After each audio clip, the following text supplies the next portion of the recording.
Okay, good. Because this will be available and are made available for everybody to watch afterwards on the Yucata website. Yeah. Good. So yeah. Okay. Is everybody fine with that? I mean, we know that, but is everyone okay with that? Absolutely.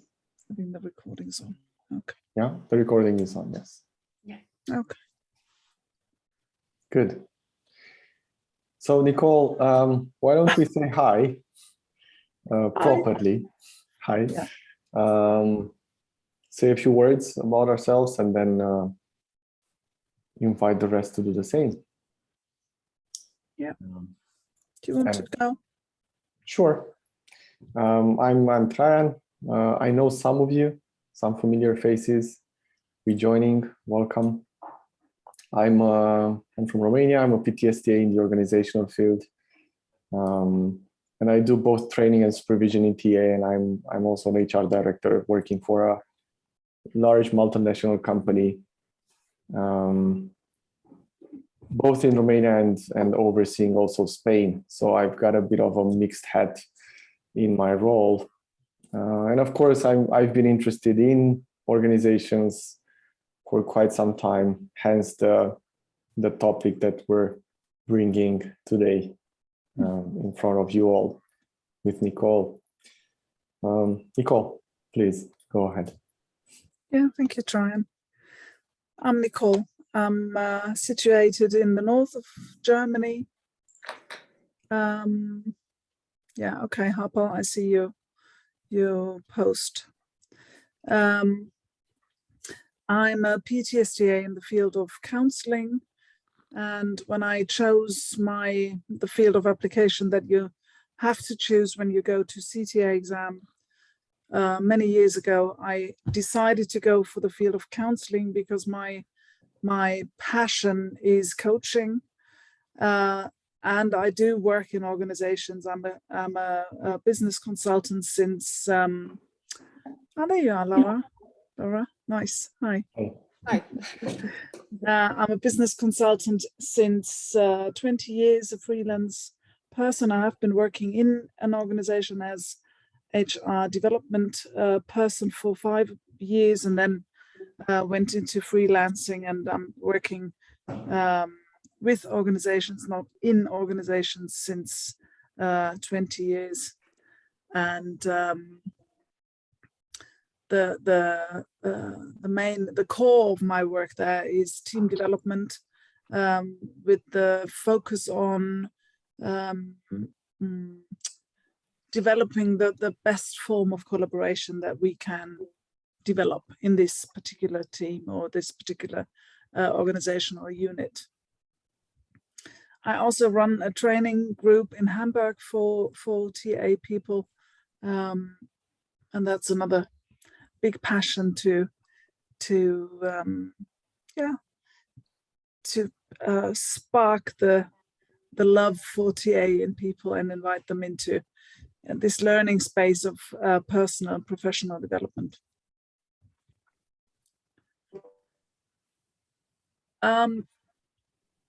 Shall we say a bit, Traian, about our motivation for this?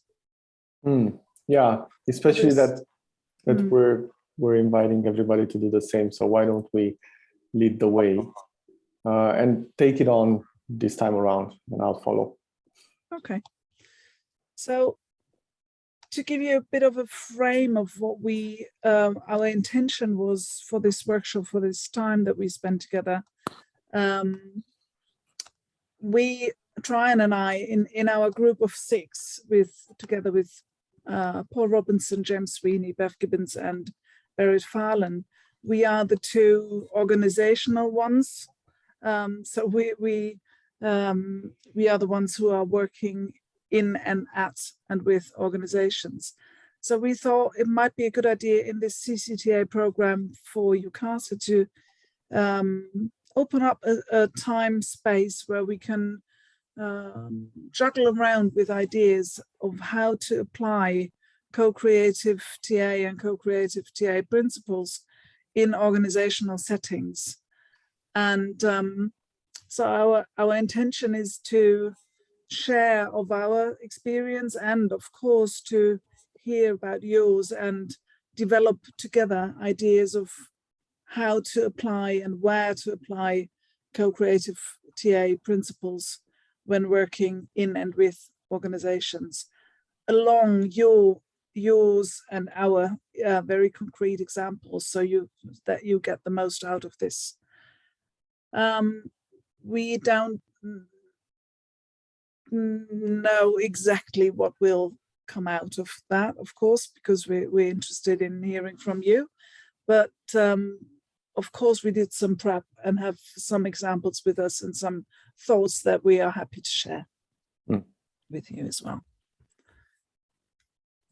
Yeah, and to add to what you said, Nicole, the interest of co-creative TA in organization for me is high, also given the strength, the potency that this way of inviting people into engaging, interacting, collaborating is so rich and useful.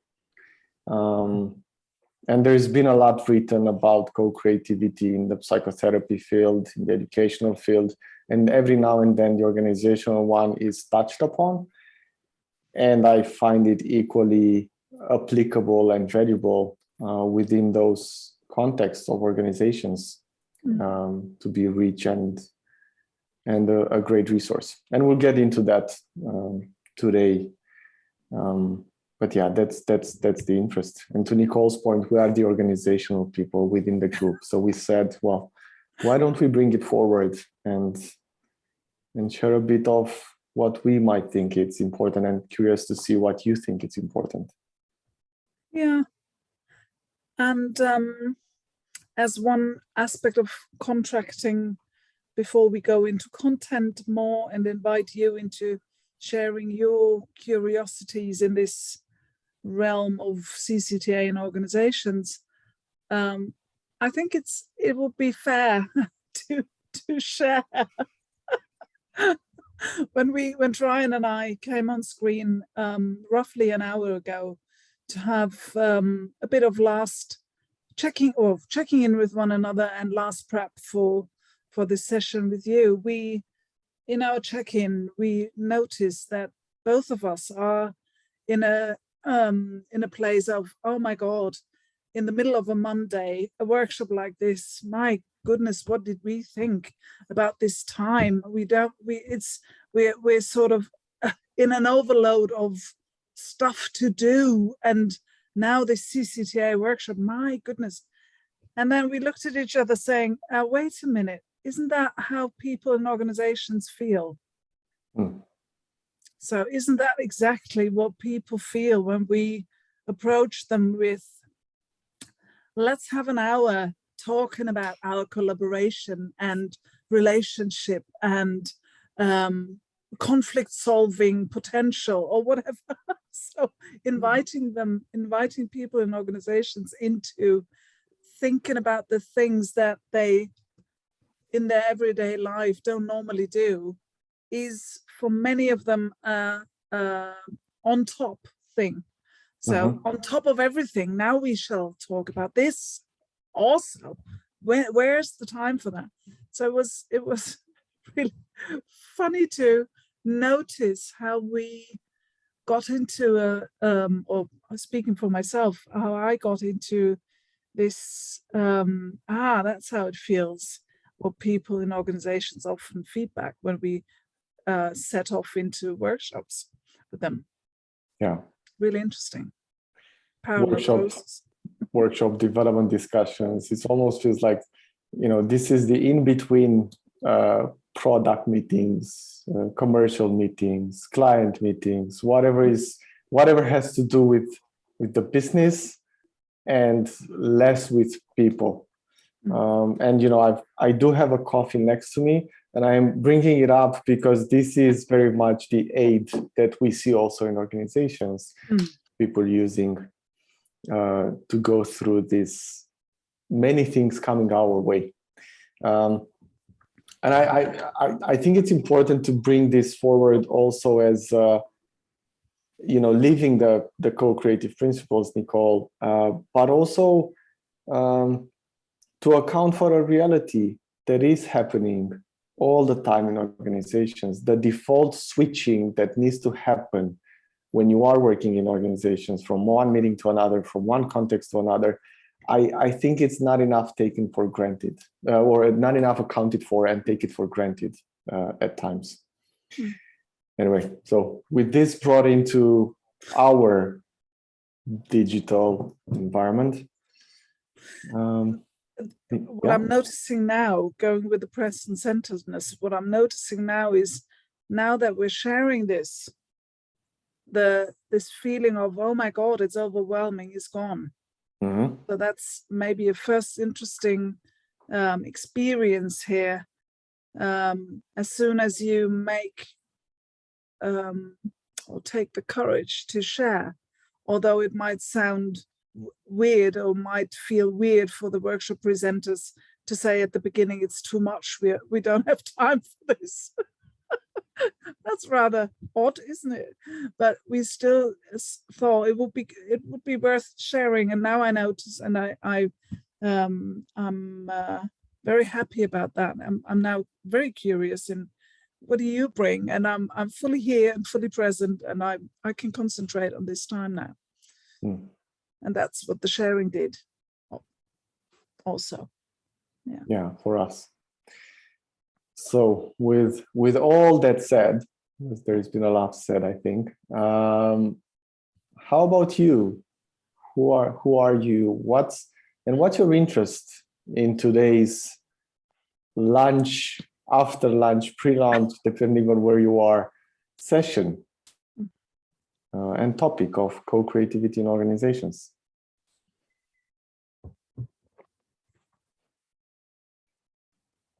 And of course, anybody can start. I'm gonna be bold and start. I know nothing about this. I went with the title. I thought, ooh, TA in organisations. I feel like I need to relate this into how I am in organisations. Where am I at? How do I belong? And I think that's what we touched on the last time I saw you, Traian. A sense of belonging, transformation into it as well, weaving all those lovely co-creative little threads in and out. Yeah, I'm even more interested in the organisation because personally, I don't feel I've got much control over the organisation that I happen to go into or looking to go into. Certainly when I have this interview later on, I'm going to have to try and sense it out and see what's happening. It's been a long, hard journey, and I feel that it takes, by taking some time to understand the organisation, which is hard in itself, but that's probably one part, but knowing some of my TA and bringing it in for myself personally would help me. That's as a starting point. Mm-hmm. I'm not under that illusion where I think I'm going to save the world. I'm going to teach them about TA and they're going to know all about it. It's about me first. How do I fit in? How am I going to sort this out? What do I know already? And yeah, how is it going to help me? So yeah, I'm always coming from that perspective. Nice. How about me first? Because if I don't understand and if I don't, if I don't know where I'm at, I can't co-create, anything. And it's been a real struggle, let me say. But that's for my one-to-one. So I'm excited to learn because I only know sort of a lot about the organizational script, so to speak, and that tickled me a little bit. And I'm just very excited to learn more and see what else everyone else can bring. I hope that made sense. It does totally. It does. And I would be curious in what kind of organization you're working, Harpo. Oh, okay. That's a great question. Right. Well, I work in schools where we can all Okay. play mummy, daddy, parent, you know, and really explore and get into that playground and start yelling. So you can understand why, you know, it's very important for me to stay in adult. Yeah. More to the point. Yeah. Yeah. You know, Thank you. or up top. Yeah, that's important. It's always good to have a sense of which field of organization you're in school. Okay, thank you, Harper. Thanks.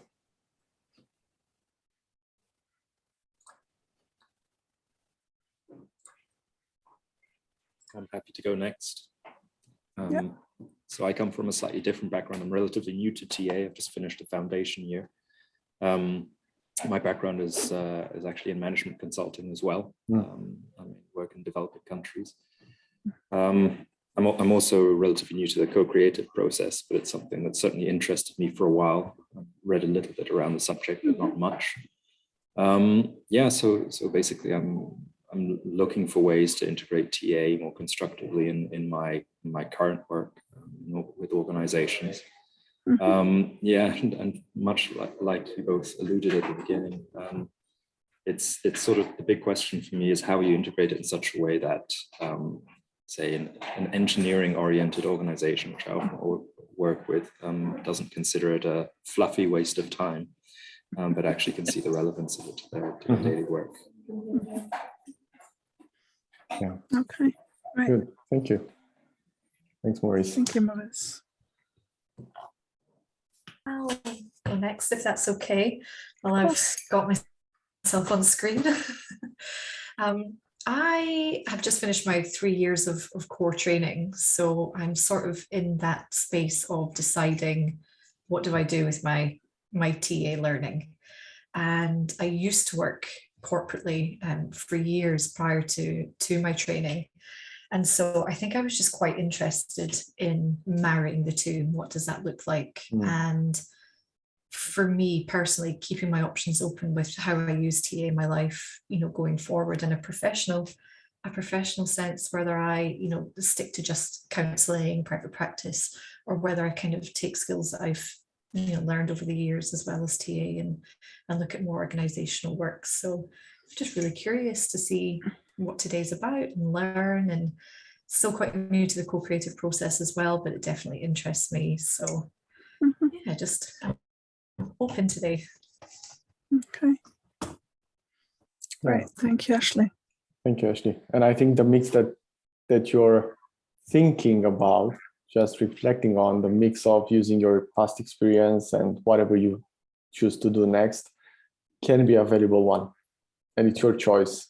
But I think the experience of being and working in organizations is valuable no matter which way you're heading to.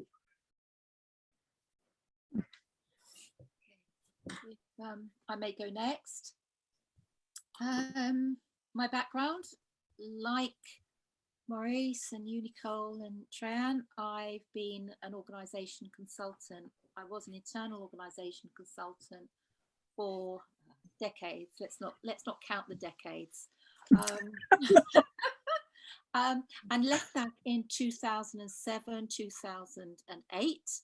A range of public and private sectors. So with that in mind, my core interests and the way that I was brought into that was looking at culture change and organizational development change and transition, both individually with teams and then organizationally. And that led me to leadership and management development, and through that coaching. And that's what I do now. I'm independent. I've been independent for about 20 years as a coach, executive coach and coach supervisor. And in terms of coaching, I work one-to-one, but also with teams, all right, within organizations, the cultures being rather prescriptive. This is the way things are done, and rather punitive cultures. So my interest in I still feel relatively new to TA, albeit that I was introduced to it in 2002. And Maurice, if this helps at all, my engineers, it was an engineering and manufacturing company, and they just went for it after. And as a psychologist, maybe that was the acceptors, because I was the fluffy bit, and then found out it wasn't fluffy at all. But it is a journey for a lot of people, engineering or not. But where was I? In terms of how I work, TA really aligns with my values. And in terms of co-creative, my curiosity is really born out of the fact that I seek to work, whether that's individually or with groups, in a less than didactic, prescriptive way. I really believe in what is organic and emergent and working with our whole selves. And yet bringing that to the fore with individuals or with groups within their organizations can be, and the word you used, Nicole, was overwhelming. Overwhelming. So my curiosity is really about how might I understand more about what co-creative TA is about. I think I've got a sense, I've done a little bit of reading. How might I nurture that open-mindedness with the people that I work with in order to help their preparedness to go on that journey, both the ups and downs of that, in that sense. For myself, I have just completed, or I'm about to complete, my first year in education TA. And my reason for doing that was because of most of my work, as I say, is now ideographic, individual or with teams, as opposed to working within an organization as a consultant per se. So, but I think there's a lot of potential, hopefully, overlap how one might use it. Yeah. Great, thank you, Sandra. What I jotted down as a theme there is, how does co-creative TA inform my identity as a consultant, as TA informed your identity as a consultant already, and now how can you benefit from CCTA on the developmental path that you're already on, where you say, I want to be more organic in my work. Well, it's really interesting you raised the phrase parallel process earlier on, because yes, that's precisely how do I flourish even more in that context of co-creativity, given my values, and facilitate that in the environment I'm working in. Okay. Yeah, identity is a good word. Thank you, Sandra. Thanks, Sandra.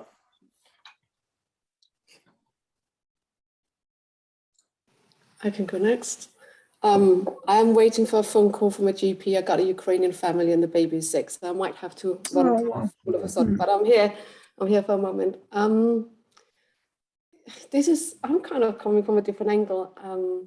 I'm on my 3rd year TA, going on to the 4th. And when I saw the workshop, I thought that's really interesting, because my husband and I, we own a number of different businesses. And I thought this would be a nice way of coming into our own business and use TA in a way that I haven't actually learned from the education I've had so far. I'm really interested in how we can bring the relational and the personal aspect into the TA when we've got a big group of people, when we are dealing with a whole level of people in a completely different way. I'm interested in how you will view the drama triangle in a business setting. And then I got the sense that I heard some German accent from you. I don't know, I'm Danish, so I'm wondering if there's something about the cultural differences when we're doing this, and how that influences how we are viewing the structure in a business as well, or in an organization. So yeah, that's me. Yeah, Very interesting angle, Laura, the cultural difference, and we might tap into that. How does co-creative TA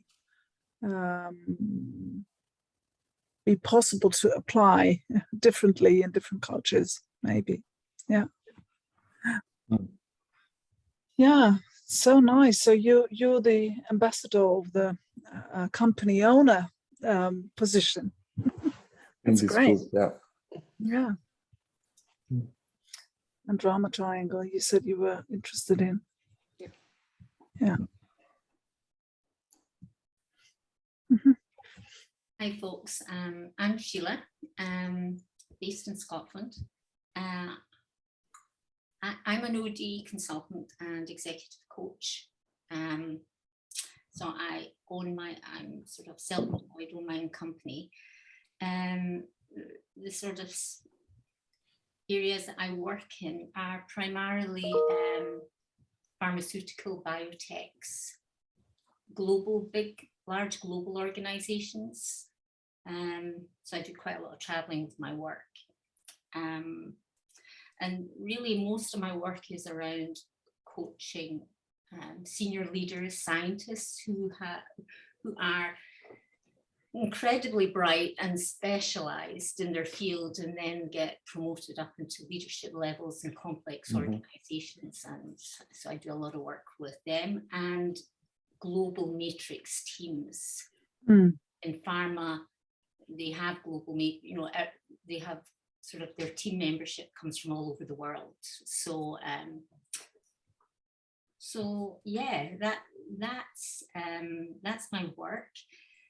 I'm actually in terms of TA, I'm in my just going into my final year of psychotherapy training. So I've been doing a lot of work in TA, but I was really, really interested in terms of applying it to the organizational setting, because there's kind of two things running in parallel. There's the sort of clinical work that I'm doing, but then there's still the day job, which is the OD work. So I'm really curious around that. And to be fair, I have used parts of the insights that I've got in my psychotherapy training in organizations. So you mentioned the drama triangle.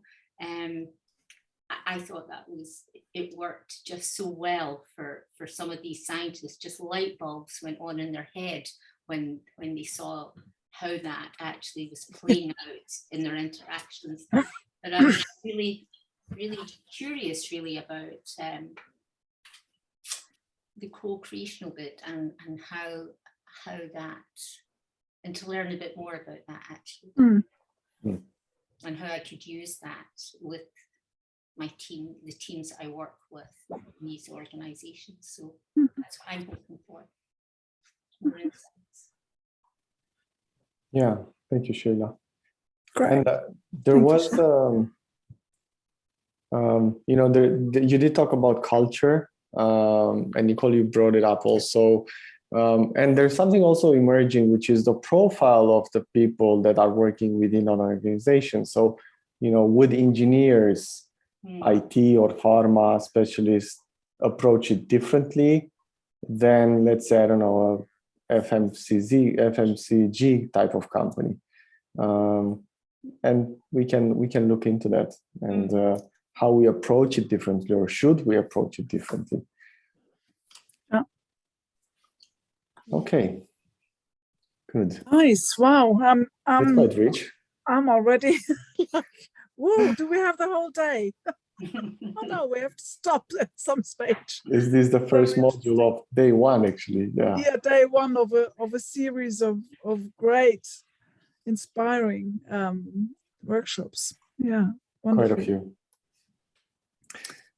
Okay. So Nicole, on the 4 tenets, because we wanted to do that. And I think it's a good idea to set the frame somehow. Through the tenets, you mean? Yeah. Yeah.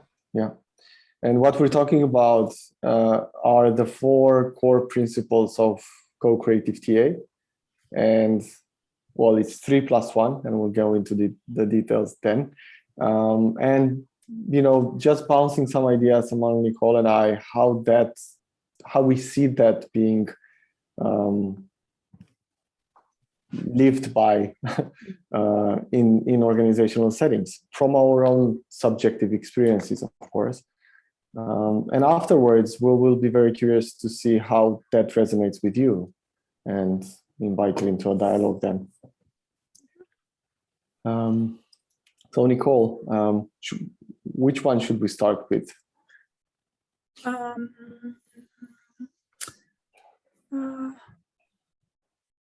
Winners, because it's overarching and so critical to organizations. Go for it. Yeah. Yeah. Oh, okay. Good. If you want. I can go for it. I can go for it. Please. I mean, winners from a co-creative perspective touches on the idea that it's more than me, and it's even more than the relationship that I can have with another one.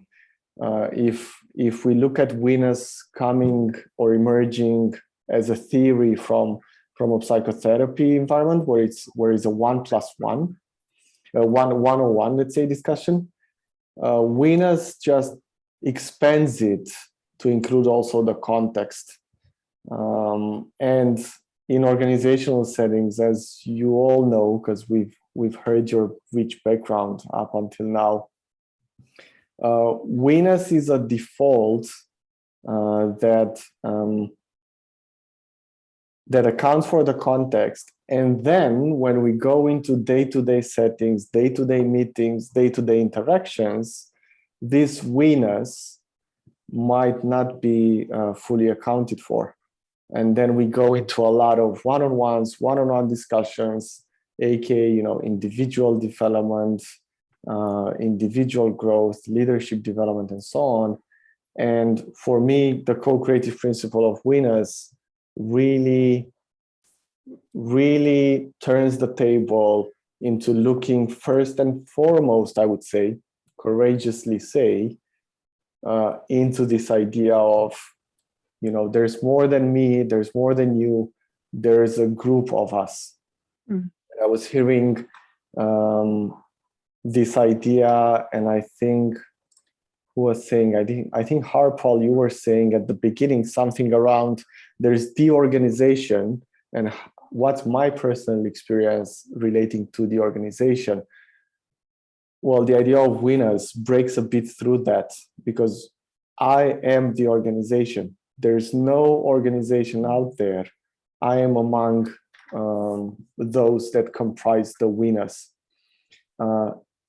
It might sound almost self-explanatory, but it really shifts the perspective when we bring winners into the foreground, because then it leads into impacting the other principles that we will touch on, also the one on shared responsibility. So, Nicole, I'm curious how you see winners, but for me, winners is so important because everything starts from there. If we don't account for the fact that we're all in this together and there's more than the 2 or 3 of us, there is a context to take into account. And the intersubjective space that's very much talked about in co-creative TA, then we're losing a lot, let's say. So what I do is constantly shift the discussion towards that in the frame of awareness. Yeah. And I'm thinking about discussions we had, Traian, in our sixness group when we're together, because that's we can look at this group as a fractal of a wider field of CCTA people. And when we're sitting there, 6 of us in a room, it's sometimes really interesting to raise awareness of everyone in the room to the 7th in the room, that is the group itself. And that's, and you're trying the holder of the flag there, saying, well, what's going on the group level here? What is the group's learning edge in the discussion that we're having? So I think that's, for me, Wieners is this looking beyond myself and accounting for the fact that the system as such, it's also a systemic perspective, I think. It's taking into account that the system that we create as individual people is something, has a life on its own. And I think, Ashley, did you speak about organizational script? Someone raised the term organizational script. And I think, me, yeah. Oh, Harpo, sorry. Yeah, that's, I think, something that we in the organization created. That's a organizational script wouldn't be there if there weren't, if this relational space wouldn't be there. And we have that. And in co-creative TA, we focus and use the intersubjective space, the relational space, a lot for personal development, to get hints for personal development. Yeah. And before we move into the next tenets, I wanted to mention something about what you said about the seventh one. And there's not that much to do with only with process, because if you look in management theory and OD theory, there's team members and there's group process. What we're hinting towards is more than that. It's how do we, in the winners, co-create an environment where almost the seventh character emerges, where group culture, group norms, group process, basically, how we feel and live in that group can be co-created. And the way you hear it when you work with people is when they talk about how they felt in a given setting. They're not going to tell you the process details of it, but they're going to say, you know what, in that group, I don't know what happened. I don't know what happened in that team, but it was just brilliant. I could be myself, or these are the keywords that you might hear. Okay. So this was the first tenet, the win. I'm laughing, Traian, because it's, you only know when you're in it, how much we get carried away by. We thought, okay, we'll talk just briefly about the tenets and then go into stuff. But it's interesting. It's so rich from the start when you think of it. And I'm wondering, is it clever to go through all 4 tenets and then invite our colleagues here to share their thinking, or shall we take tenant by tenant? Given the richness of each tenet, I'm more inclined to change a bit what we're thinking and invite you all to say what you think about the winners, how this comes across to you. So the second bit, Nicole, to answer your question. Yeah, I think it makes sense, doesn't it, to change our original plan and hear from everyone. When you hear us talking about we-ness, how does that resonate, or which questions come up for you? Does it resonate? Does it resonate? Is this, to quote somebody, fluff and it doesn't work in organizations? Because I'm curious about what you've said about, when you said that we are in this together, and I am among the ones of we-ness. So I'm sort of stuck on that, and I'm thinking, I automatically went into, so I've got to be a we-ness, and I suppose by saying that I see myself as separate already, and so that's already brought me to the challenge of, well, that's probably what I see in myself every time I'm in an organization. And again, you've already said that I am that organization, is how I heard it. Because I'm part of it. it's really got me thinking Yeah. again about the belonging, about, you know, how do I fit into this we-ness? Yeah, thank you, Harper. And it speaks, what you say speaks to me about a continuum of, is the notion and awareness of the we-ness a relief? It could be a relief, like, oh God, yeah, thank God, I'm not in this alone, but I'm part of a bigger thing.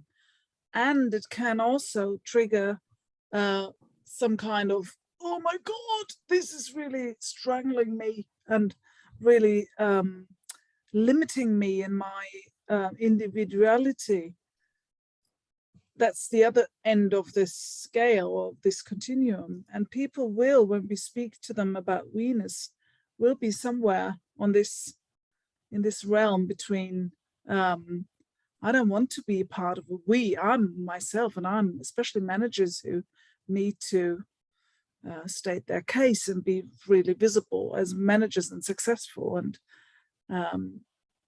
are held accountable for their results. They would probably not buy into a we-ness, a thought of we-ness very easily, whereas other people might feel a relief of not being alone in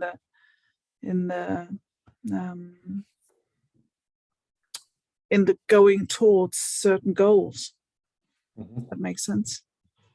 Yeah, I think so. You know, you mentioned about the trigger and being alone.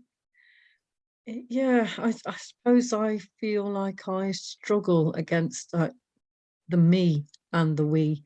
And I suppose I like the fact that I'm separate, because then that's progressive in my point of view, and it's co-creative. If I feel like going that way, you know what I mean. You can go one way or the other. I just I'm actually feeling quite sad that I'm not feeling this we-ness. Well, yeah. Is it okay to say something to that, Traian? Because I have go ahead. A resonance to the sadness, Harper. And thank you for sharing in the first place. That's important, I think. And the truth, for me, a truth is there is only a little that we can choose. As long as we are part of an organization, we are connected. And so the we-ness is not something that we decide to, only part of it is we decide to go with that principle. But on the other hand, there is a reality of you are in the we-ness. Yeah. Because we're interconnected, not only in the team and the organization, but in everything, if we include a kind of spiritual dimension. So the interconnectedness is there anyway. Yeah, I totally get what you're saying, and I suppose that this is just the place that I'm connected within a present centeredness, if I'm being totally honest. So right now, that's the place I'm at, but I would love to be in that we-ness, and I'm edging towards the, is there such a thing as the right organization for me? Yeah. I'm still trying to find it, and maybe then get a sense of that we-ness. Maybe you want to turn on your camera just for a second, Harper. Of course. For you to have this sense of in the here and now. Look at you. I'm part of. Giggly me. Yes. I'm in the we-ness here. Yeah. Just to give you this experience of we're in this together at the moment. And I hear that you're on a search for the organization that you want to belong to. Yeah. Good idea, Nicole, to invite Harpal to turn the camera on. Good to see you, job. Harpal. Thank you. Yeah. Okay, Thank I'll you. try and I, stay on. I personally found that quite metaphorical and really powerful. It's quite symbolic in a sense of what you were sharing, Harpal, and what was your off screen, so absence and outside of the group. So I'm finding that really, really powerful. Your question about awareness, how does that resonate within organizations? Nicole, you were talking about, we were all, actually all of us as individuals within organizations, whether we're employees or not, but when we're entering in an organization, we are part of that system. And I think for me, a lot of the organizations I work with over the years cognitively appreciate that it's systemic, that they impact on, one part impacts on another, and teams impact on each other, and individuals within teams impact on each other. Yet I think there's a lot of learning and growth, acceptance possibly, in terms of organizations really taking on board that, as you were describing, Traian, about almost in a Gestalt way, the whole is more than the sum of the parts, And I think that's where a lot of organizations are still looking at the systemic from a process perspective rather than a human perspective, a spiritual perspective. And I think that's, and I think that's almost regardless of the sector. I know we raised engineers earlier on, and scientists and so on, but almost possibly irrespective of the sector that they're in, that this broader concept that I am part of this organization, and what I do impacts on everybody else, and that there's this collective, as you put it, seventh sense, if I can call it that, seventh life. Is what's going through my head at the moment. And I think you're right, Sandra, when you say that, not all organizations fully live this idea of winners. Perhaps they do more cognitively, to your point, or theoretically. What I really like about the concept of winners is, if I look at the discussion that we have right now, winners invites us to look at our individual scripts, our organizational scripts, and how they interact with each other. Because of course we are part of the organization, and that's a given. That's, we can negotiate how it feels or not, but through the contract that we have with the organization, we are part of it. So there is a subtle invitation to realize that whatever we do, no matter the role, we can have an influence. How that invitation then triggers our response, that's a great source of learning for both the teams, the managers, the leaders, and everybody who belongs to that organization. So it opens up a lot of reflections. And I wanted to say something on what you said, which is, not all organizations are living through this, rightfully so. But whenever this winners is fully accounted for, business results are better, are stronger, are higher. And there's a resource that's tapped into at a human level that's missed otherwise. And I would totally echo that, because I've seen that happen. I've experienced that in the work that I do.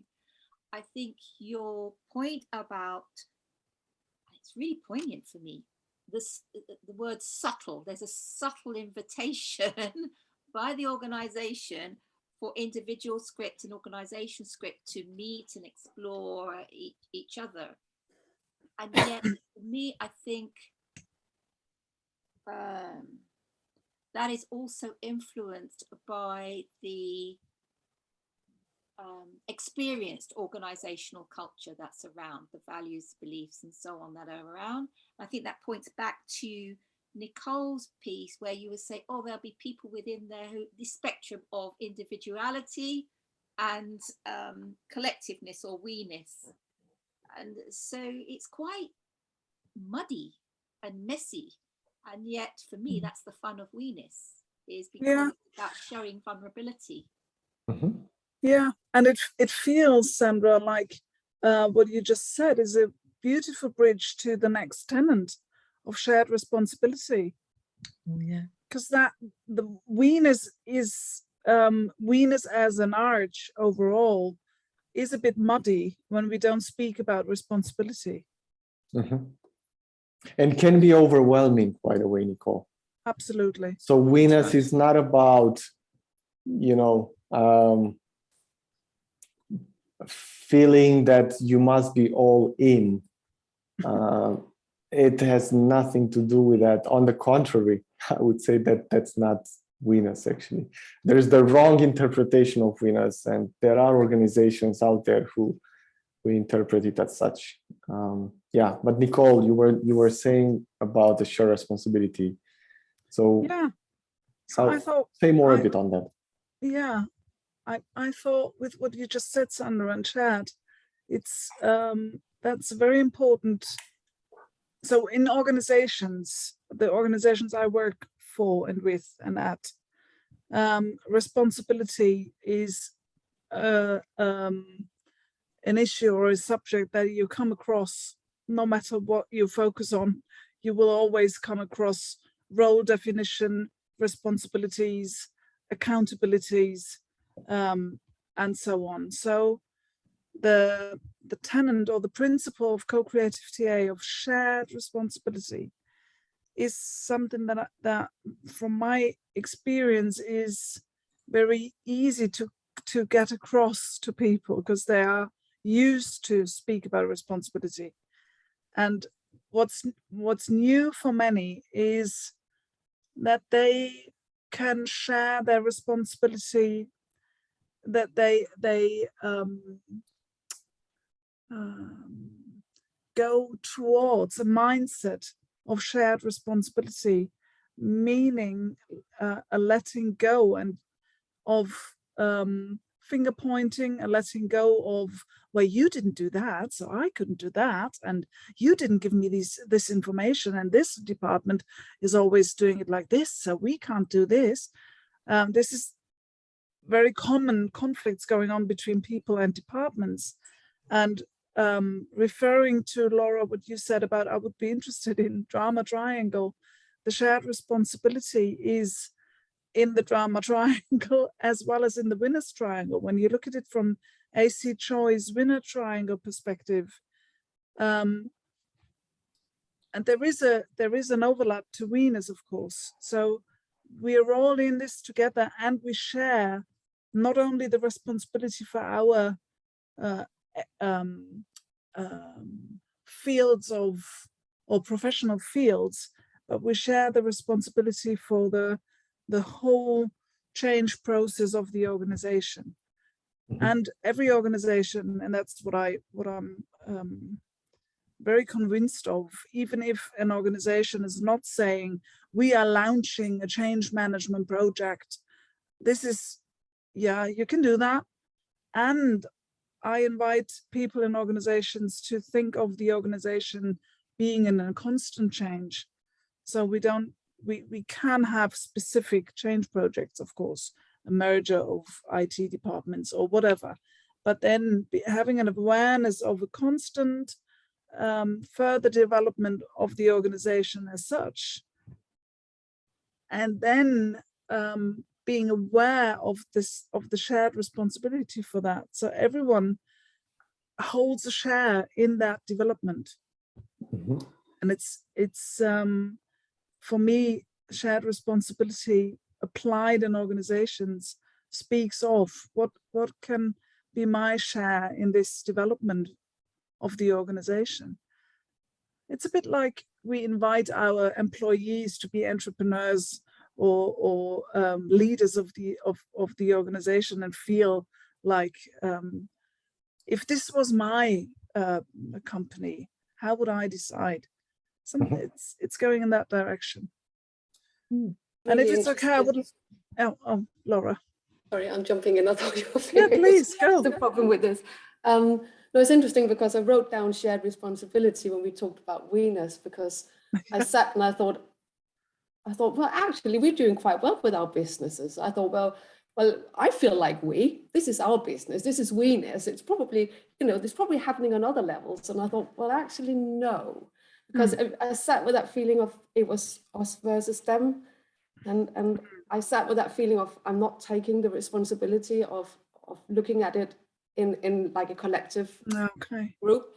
And I think that's sometimes from us where it can go a bit wrong. I think we sit with that feeling of us versus them. So I think from where we are, my husband and I, where we are sitting with our businesses, we're looking, and I think that's our responsibility. We might not be taking in the right direction with that. And Laura, you're pointing your finger at one thing that I missed so far in talking about shared responsibility, and that is shared but not equal responsibility. So when we look at a psychotherapeutic setting, and that's where co-creative TA was developed in the first place, then Keith Tudor and Graham Summers say there is a shared but not equal responsibility in this setting. So the therapist has a different kind of a quality of responsibility of the process, for the process. And that's, I think, similar to you as the owner of your companies. You do have a slightly different, not equal share of responsibility there. And I like your, wait a minute, how can we do this a bit more? So how can we share the responsibility even more than we do now? What's my role in that? What's my role in that? And I would like to share an example, if that's okay. Try and where you just.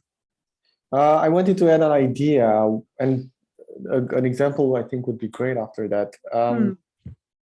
There's the shared responsibility and the equality aspect to it, and sometimes they are going hand in hand. Like, oh, you have the power, you are called an owner, manager, leader, whatever you are, so you must be taking on the responsibility also. You might be or must be carrying that load too. And this idea of shared responsibility and not equal one, it's an invitation to break those apart, to feel empowered, to sharing the responsibility, even if not equally, and to be more palpable. The way it shows up in the different groups, teams, organizations that I've seen throughout the years is in the finer and details of day-to-day life. You move into a meeting, the meeting starts, and then what happens if the head of, or the manager or the leader is a bit late? What happens to that meeting? Is any picking up the agenda? Is anybody, sharing the responsibility of doing something together? And that's just a small example. But, don't think of it as this high level, highly ambitious, I'll take on the department and, I'll share the responsibility together with the owner.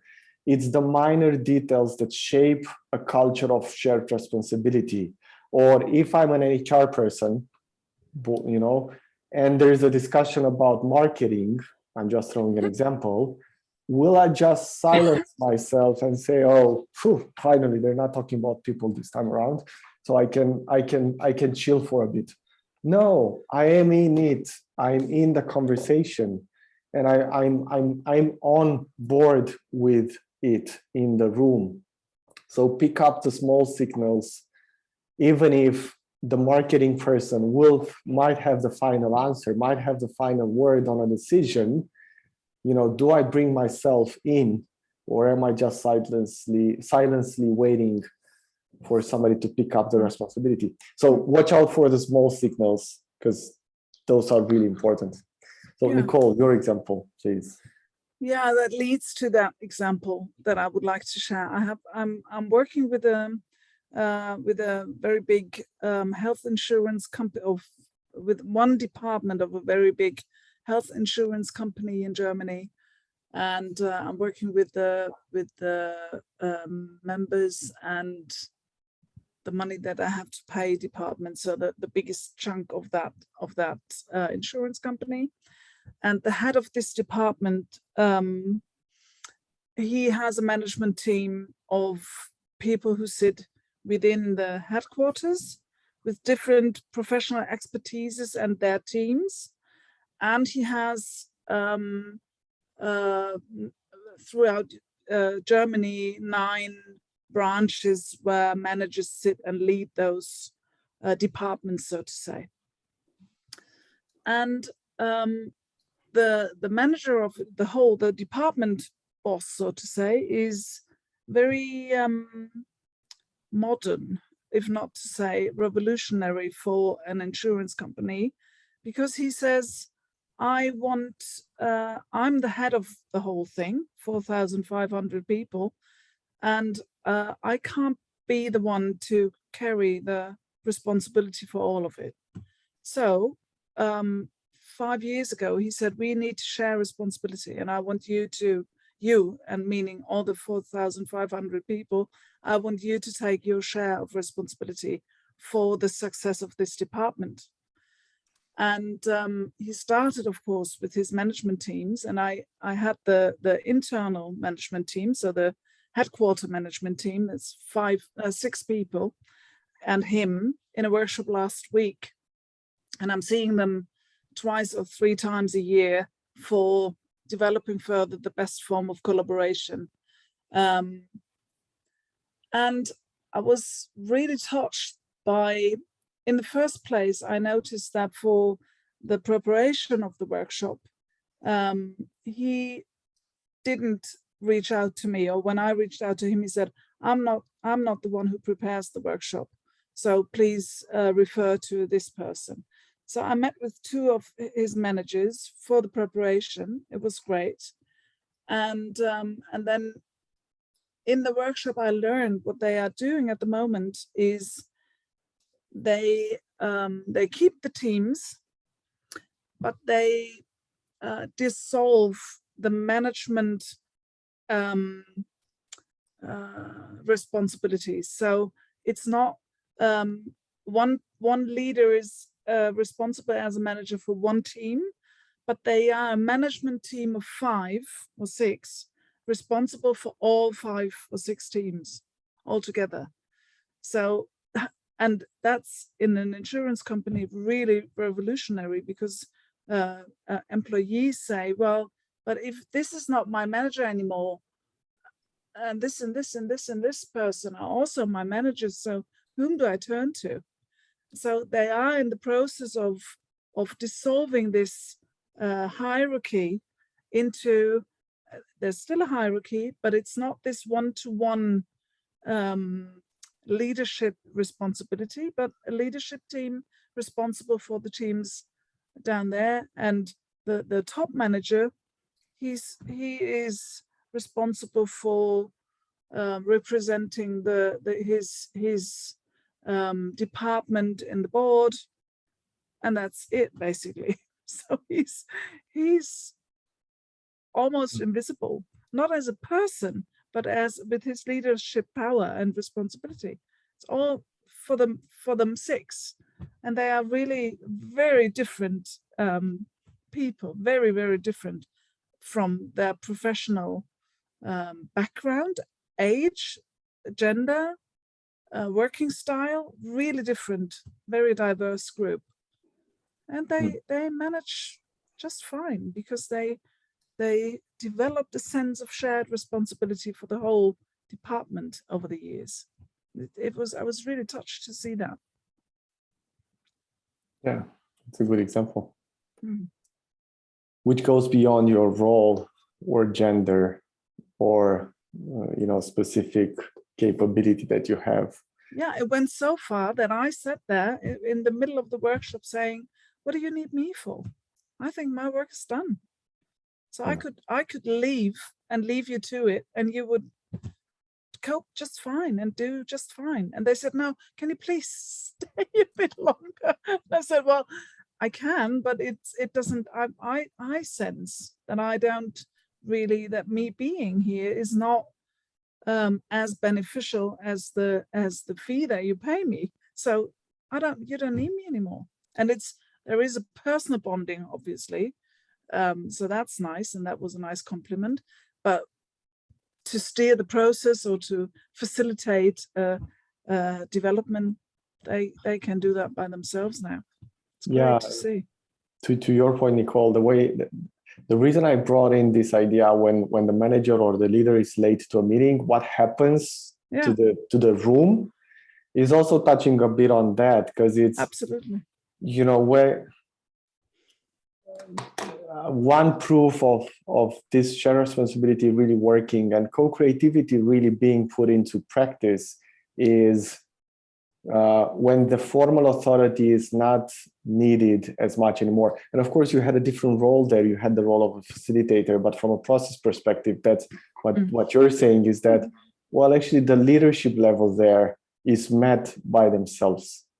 Yeah. So equally, other type of roles could be taken on by the group members.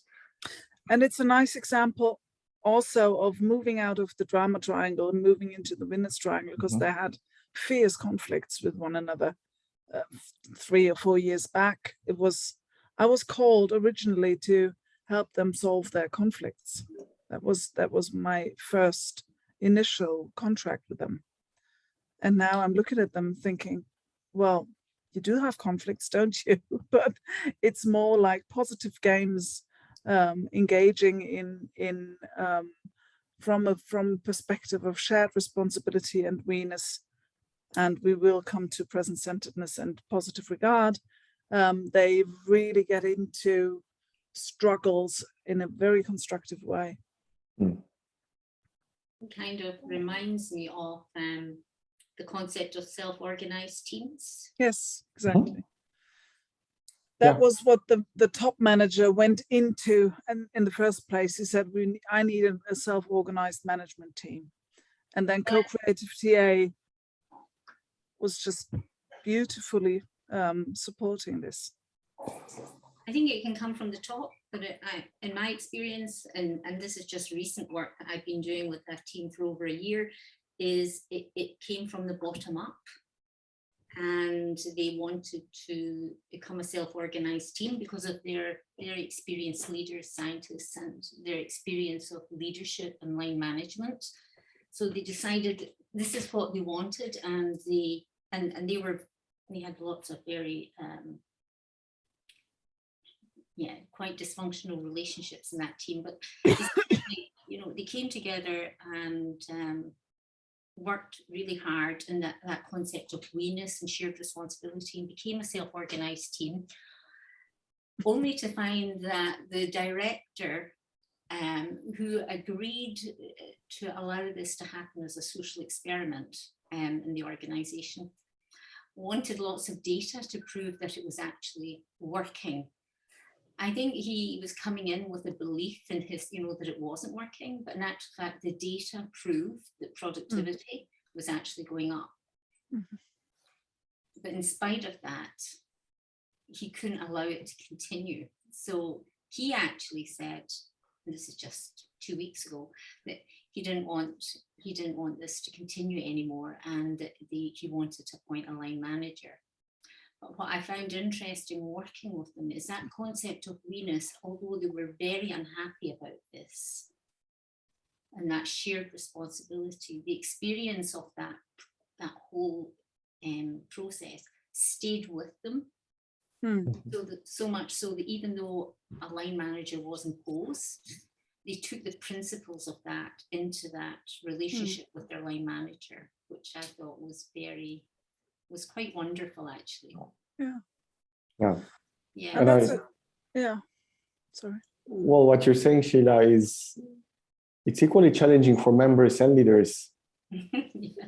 to work co-creatively, because, who am I? What am I doing here if I'm not going to do X amount of time managing, or in other words, taking ownership of the responsibility or accountability.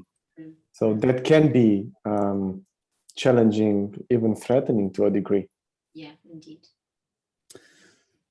Yeah, Ben Schmidt, a TA person in Germany who is famous for his work in organizational TA and role theory and cultural development theory in TA terms. He says cultural change happens top down, or it doesn't happen at all. Mm. And your example, Sheila, is a beautiful example where it seems to work from both ends. So the team said, we want to work self-organized. And then the manager said, okay, I can see that, but I don't want this. I don't want this. And then, but for now, it looks like they found a way to keep their sense of shared responsibility and togetherness and we-ness. And that's great. But And we do have a finish your thought. And I was thinking about the third tenet that you did mention a bit, the present-centeredness one. And we can get into it. And I'm also aware of offering space for everybody to share their thoughts. So it's an invitation for all of you to do that if you want to. Do you want to touch on present-centeredness, or do you want me? You. Yeah? Okay. Mm-hmm. I'm structuring a bit my thoughts. Well, basically the idea of present-centeredness for me, it's quite straightforward. It's, what am I doing here? Who am I with? What's this context about? And being fully aware of it.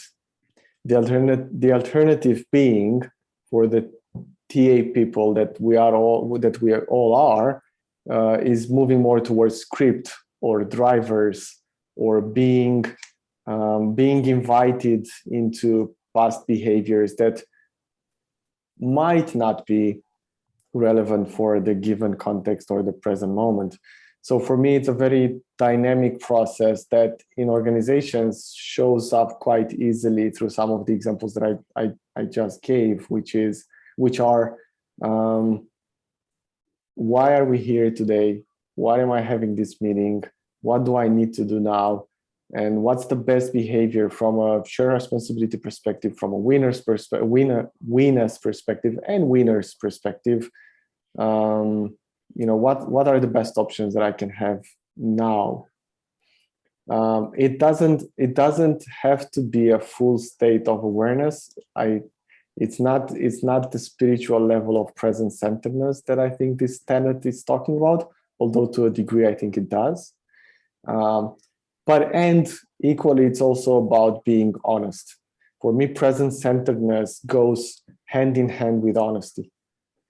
So, if a colleague or a peer or a co-facilitator, Nicole, nudges me and says, what's that about? Are you really here? Or does this bring back a memory that might trigger something in you? How am I responding to that? And am I honest, sincere, and non-defensive? So being aware, being honest, and acting non-defensively is very much to do with present-centeredness. And Nicole, curious to see how you envision it. Well, I'm thinking back to this management team again, because one very important step in their development was to learn that in a lot of moments when they engage in dysfunctional communication, so communication where they notice we're losing track of the goal, we're losing track of our contract. We're losing track of our role clarity, that very often they are internally faced with the defense mechanism. Mhm. And that was at the beginning rather very strange for them to swallow, because I'm right and you're wrong, and my world is the world that if only everybody was like me, the world would be an easy place to live in, wouldn't it? So it was not so easy for them to swallow that, or to take this on, that when I'm getting into a fight with you, my contribution to that might be a clinging on to a defense mechanism that has been very helpful in my past as a survival strategy in the context that I was born into. And it's not helpful anymore in the context that I am in now. So the present-centeredness for me in organizations is raising awareness on what belongs where. So what, yeah, and the notion of including feelings, talking about feelings in their communication. So what I did with them, I created together with them a glossary of feelings, so that they have a word like a dictionary of words for feelings. Because very often, in my culture, at least in Germany, we in the organizational realm, people don't speak about feelings, maybe sometimes about anger or fear, but they don't say, I'm really exhausted, or I'm very irritated now, or I feel helpless, or whatever. And I think it's important for them to be aware of thinking, behavior, and feelings in order to being able to make present-centered contact.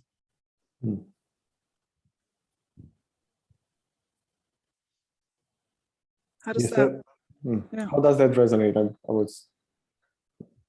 As you were speaking, Nicole, just then, it occurred to me earlier on when you said shared responsibility can link into the drama triangle and the winners triangle. And what came to mind for me in terms of past work I've done, and I'm going to say teams because it's more than one,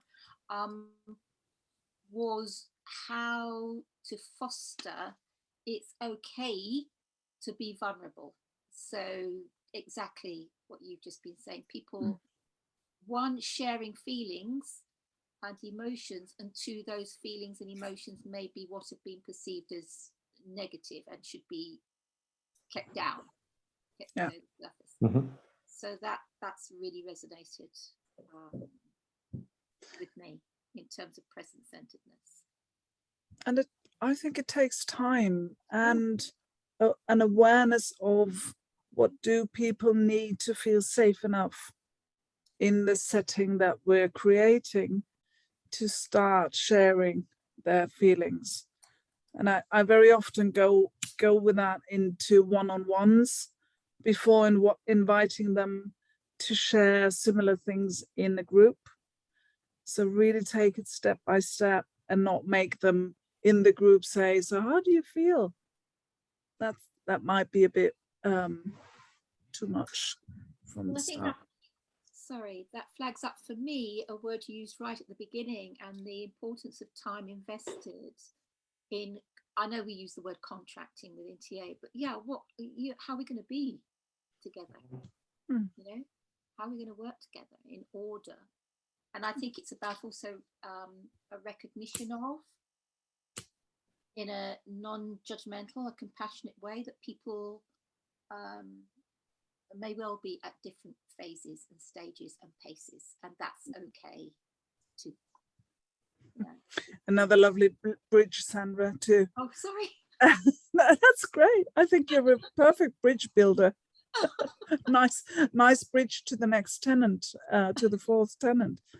Maybe before we go there, are there More thoughts, I Laura? really love the idea of your dictionary of feelings. I like that. I think I was wondering when you said that, I thought, do you create more acceptable words for the feelings that seem too hard to explore? Is it unacceptable to say I'm sad? Is there something else you can teach them instead of saying that? I mean, that's my thought when you say dictionary. I thought, is there other ways of... Well, I ask them, being Okay. a co-creative person, I say, so my word would be sadness. But what's your words for that? How can you make this feeling, and how does that feel in your body in the first place? And what word would be appropriate for you to say in the workplace? And can you agree on 2 or 3 words that you might be using to express sadness, if sadness is not the word that you will be using? No, So I think that's a lovely thing. I really like it's a kind that. of negotiation Mm. and finding a common language for feelings, really. Creating a common language for feelings. Perfect, thank you. And Nicole, making a parallel to feelings actually, and because we're talking about timing, and Sandra, you brought in timing. Present-centeredness is not about, or some cautious to present-centeredness. It's not about shedding the light full on onto whatever it is in that moment. Because working in organizations, the complexity of organization, we need to be gentle in that. Just as people might have a hard time talking feelings, or let's say the vocabulary of feelings, there might be hidden reasons within a group or a team where people, might have different reasons of, again, why they couldn't act present-centered enough. To be more explicit, if I'm vulnerable or if I'm choosing a certain path, there might be another dynamic that the group might not be aware of that I need to let go of, which is a relationship with another team, department, negotiation that I had, another relationship that I need to be mindful of. And of course, it can be worked through. I'm bringing this up because I think timing is critical with everything that we bring into organizations, including these principles. So we aspire for people to be present-centered. We can be present-centered as facilitators. You had a great example, Nicole, when you said, well, it's sadness for me. I don't know how you can call it. Or I might say, it's really great to be honest in this type of settings. And you might have reasons why this is not allowed today or not applicable. So there is a certain care in working with this in this way. Yeah. I put in the chat a book that I would like to recommend, because that was the book that inspired me to create this dictionary of words for feelings, and that's Brené Brown's Atlas of the Heart, where she investigates words for feelings. So that was my source of inspiration for that. I would like to share. And talking about care, I think mutual positive regards is a good accounting to have. So Nicole, what's your take on mutual positive regard as a co-creative principle? First of all, I would like to positive regard you with pulling the reins a bit on my enthusiasm. Thank you for that. Positive regard. Yeah, positive regard is a principle of co-creative TA that our dear friend Paul Robinson added as a 4th tenet of co-creative TA. So this is not originally Graham and Keith. Graham and Keith, they accept the 4th tenet, and for them it's positive regard is already included in the other 3, but I agree with Paul in or we agree, and Paul Traian, if I might say so, that to explicitly speak about a tender positive regard, mutual positive regard, and unconditional positive regard is really important. Because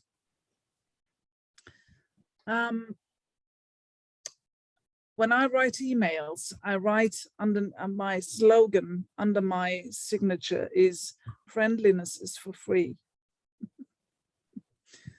And that's, for me, unconditional positive regard is a state that is not very easy to achieve, and it's more than okayness.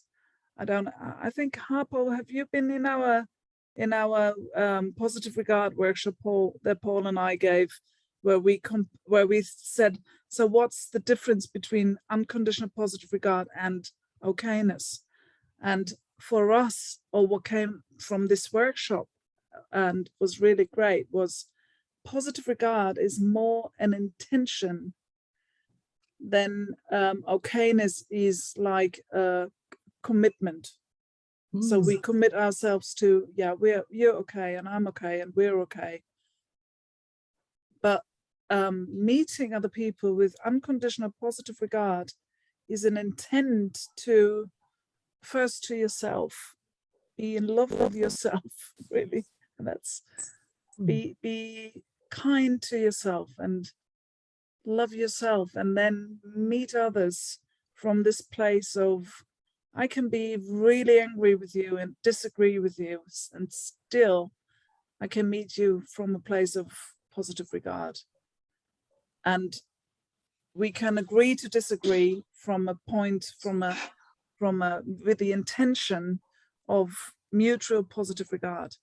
And that's what I train people in organizations to because they fear, there's a fear of conflict. When we are in conflict, everything, the world opens up in big black holes and we're all gonna drown.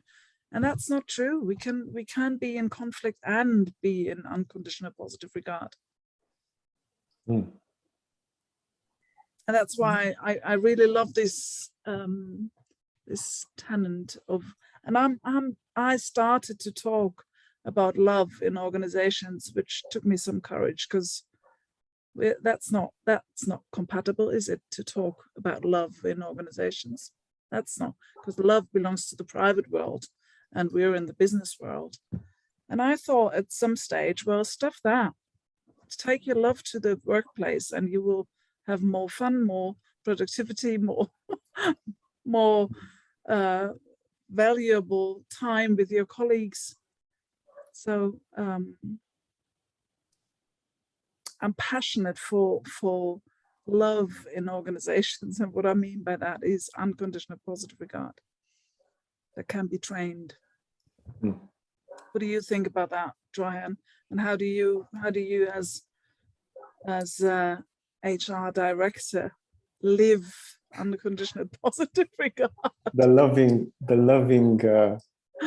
bit. Well, I think in organizations, passion is a word that somehow. Oh, you need to leave, Harpo. Oh. See you next time.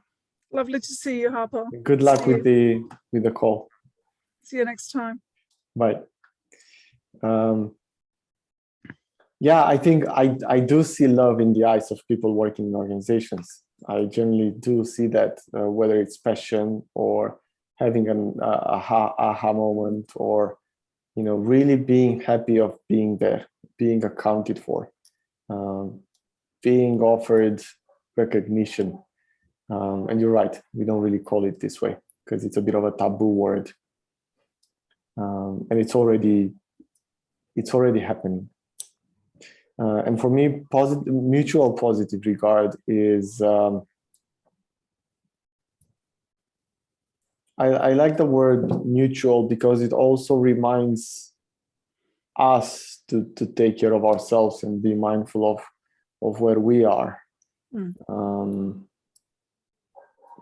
And you know this because you are all organizational experienced people in different roles, there can be an invitation to look more out there than in us, and to see where we are. And without this mutual self-positive regard, anything else is hard to be built on. Present-centeredness, we-ness, shared responsibility, because it's not a solid enough base to do that. And sometimes when co-creativity is more difficult to emerge, one of the things that we could ask ourselves is, or where the drama triangle emerges more often, to come back to that, and you witness that, one simple idea is, how much are people within this frame, within this place, take care of themselves? Before we move into business objectives, before we move into agenda and whatnot, how are you? How are we? And make contact. So yeah, I like this idea of mutual positive regard. And although we chose a certain order to go through the principles, there's none more important than the other. Because again, without the positive regard, not much else can actually be emerging. Yeah. And I love you pinpointing on the being phase of a meeting. So if you're familiar with the powers of the cycle of powers, or the cycles of development by Pam Levine and Jean Leclerc worked on that with Connie Dawson. The being phase of a meeting. So the first, if it's an hour's meeting, the first 5 minutes, 6 minutes, to spend on, like a newborn baby, just be. Look around the room, who's here? Being fed emotionally, being held, like just as a metaphor, is so important for us to be able to set off into life and go into the doing phase and start crawling around and doing our business. So the being phase is, and spending time in the being phase is really adding to, and that's my experience as well, to mutual positive regard. And it can become artificial when people say, and that's a danger there, or a risk, when people say, okay, let's have as a first bullet point in our standard default 5 minutes agenda, of being. we have the checking in. So then they come in and say, okay, we have so much to do. How are you? Okay, I'm fine. And then they think that was the checking in and go to business, but it wasn't. So that's why, Traian, you're naming that in the unconditional positive regard.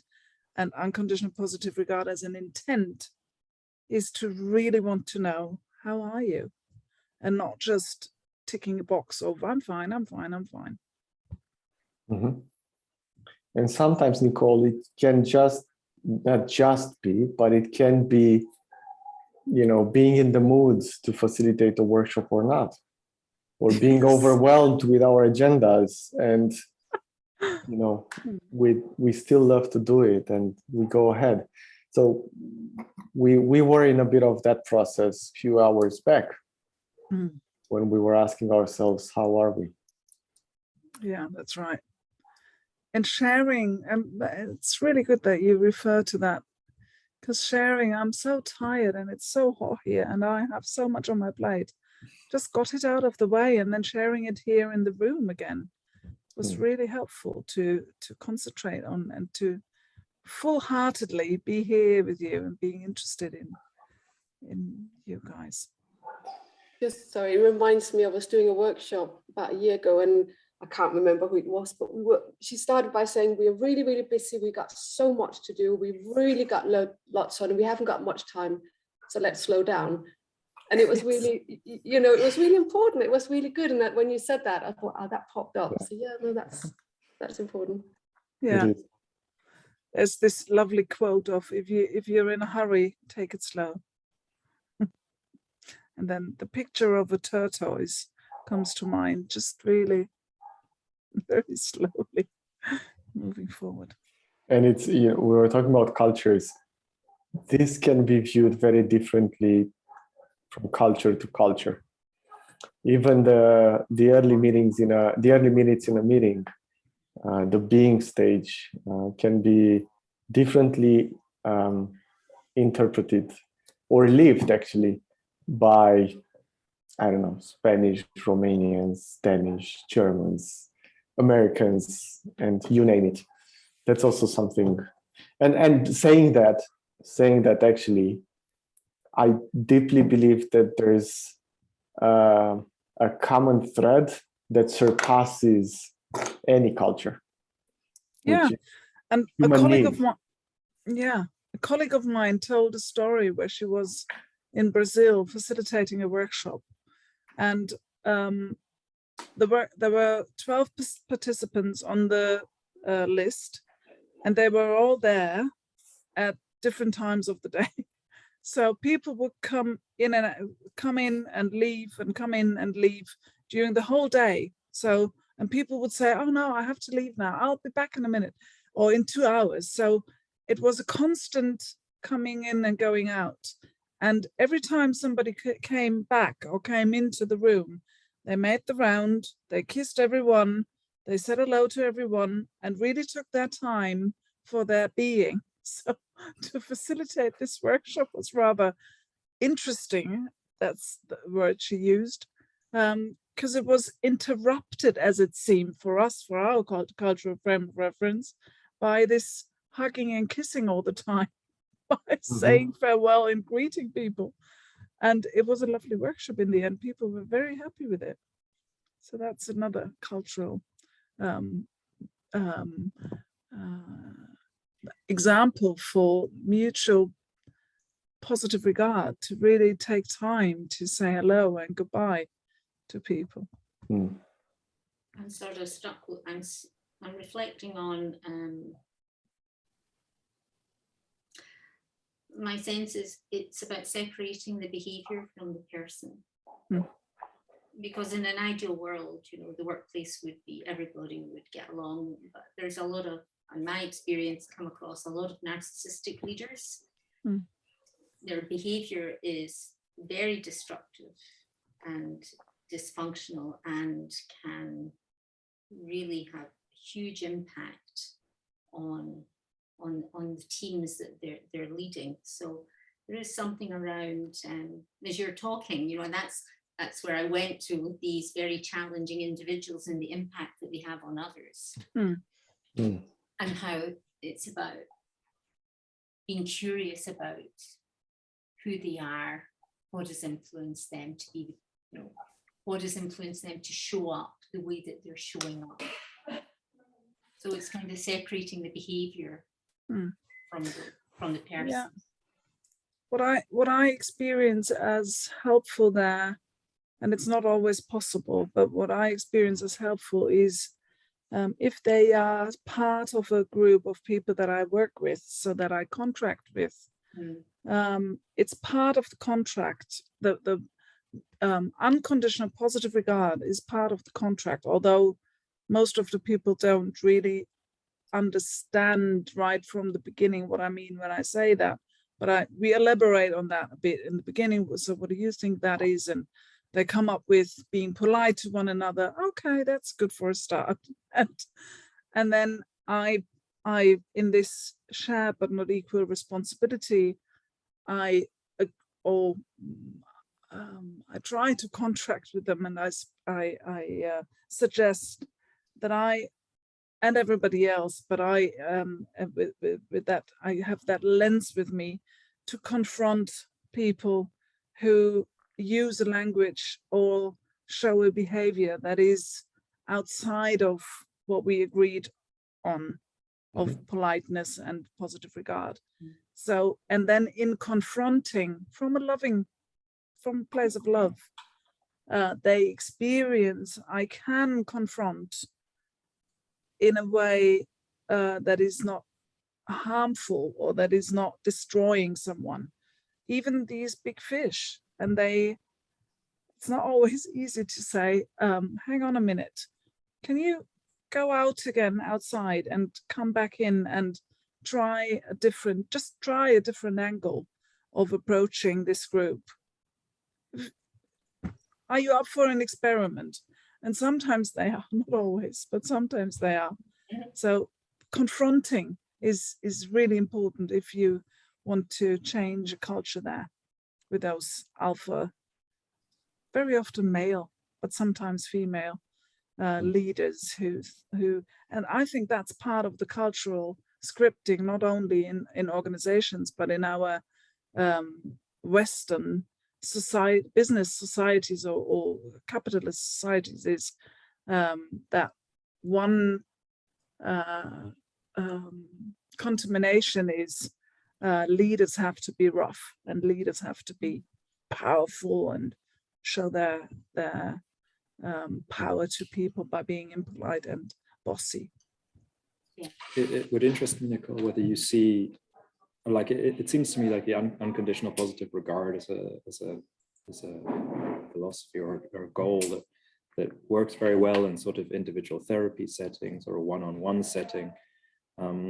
It seems to me like in organizational settings where things are much more functional and behavioral, that it would kind of reach its limits at some point, where if you had a particular part of the company where the management team was particularly abusive or sexist, that at some point you would say, well, yes, in theory, I should approach this unconditional positive regard, but in practice, this is something that just needs to be confronted on an organizational level, where you don't really engage with people on the individual level.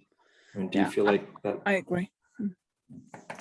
I agree, Maurice, and you can still find or create islands where when all of the people in the room buy into, we want to develop towards unconditional positive regard, then it's possible to have this island where it works and where people start to confront each other for comments or behavior that is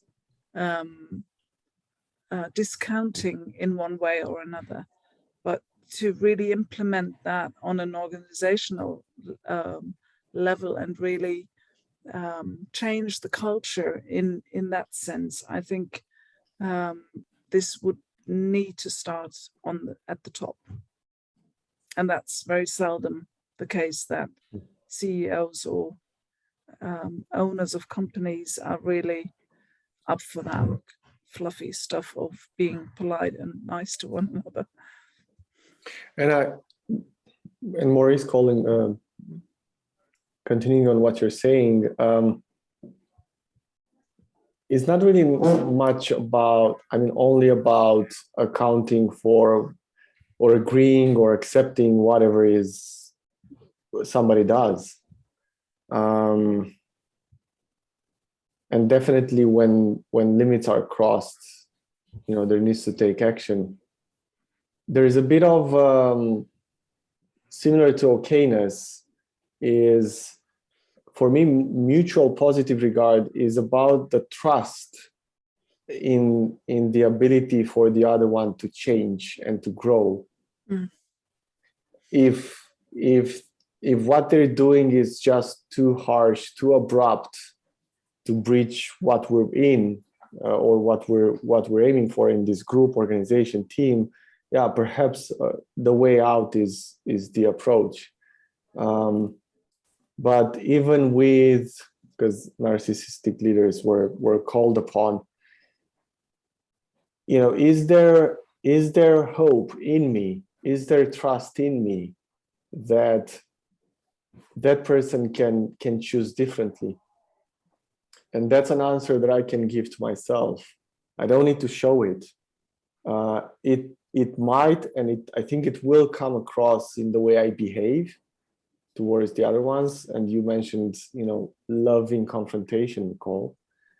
And equally, it doesn't have to do with accepting breach of, code of conduct and things like that. It's not really about that. But there's this huge potential that I think is missed when we lose sight of this mutual positive regard, and we might take the shortcut of, yeah, he's always been like this, or she's always been like this, or we try. Yeah.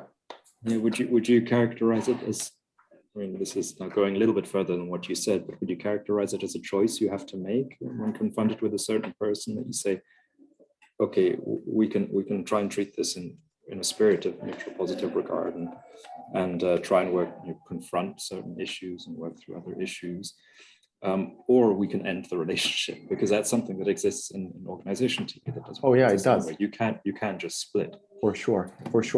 And even in the splitting, there can be mutual positive regard still active, in the sense of, and the behavioral and existential level is how we talk about also in other TA terms. Even if I don't agree with what you've done, there is something in me that acknowledges that you can do it differently, perhaps in another context, with a different history and so on. It doesn't have to be accepting of it. I think that's an important layer, and it's of course it's not always black and white, or there are very few instances where it's black and white. There is the large boundary at times where we talk about ethics and so on. What's really important for me, though, is to foster both in me and in those around me, when I can and where I can, this potential of hope, of change, and this positive regard. That's I think for me really, really important. What you just said, Maurice, resonated with me in as for us as consultants, where's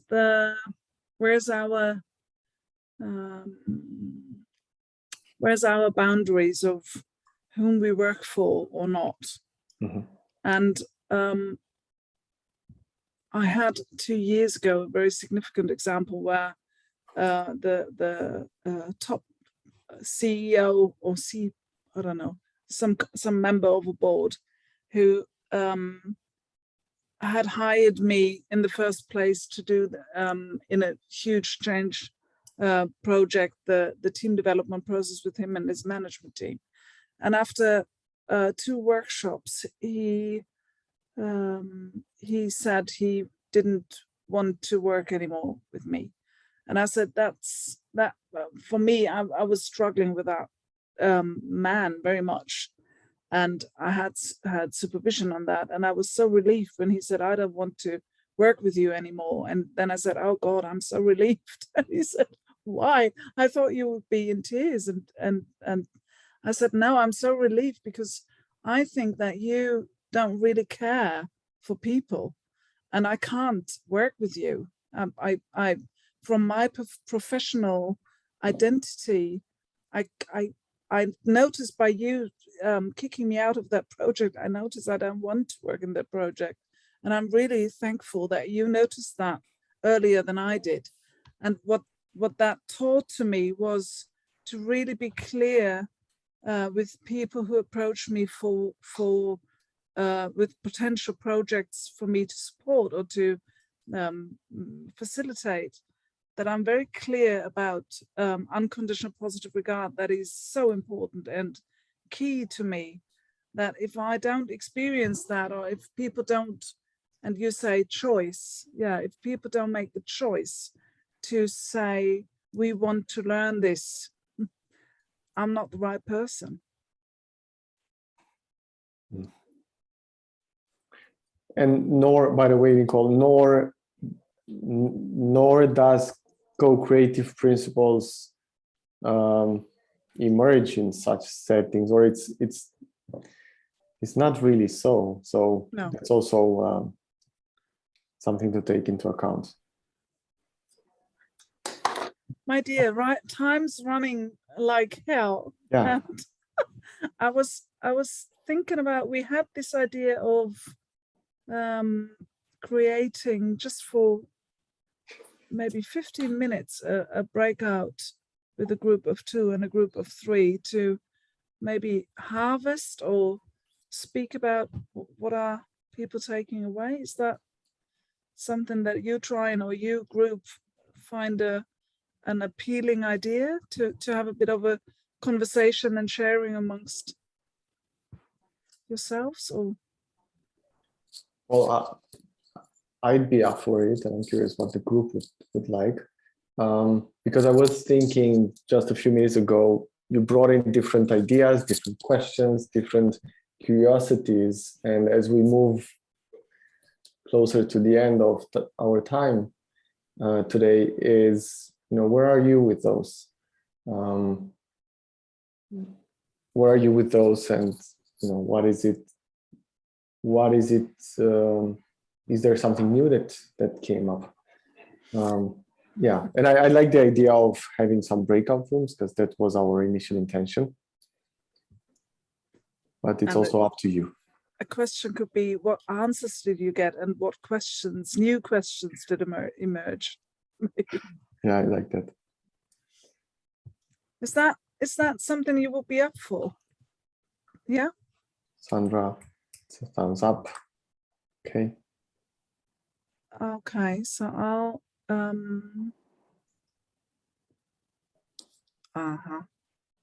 here. Okay, I was just thinking about. You're creating the breakout rooms, Nicole? Yep. Okay. And I will. Are there any? I will just leave the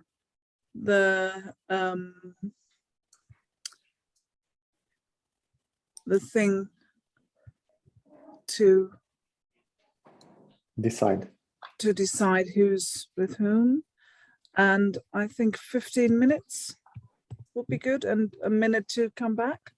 Does that sound all right? So what answers did you get, and what questions emerged?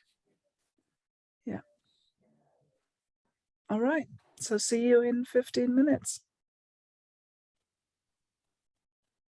No, not recording. No, we stopped the recording. And I think you can stop it.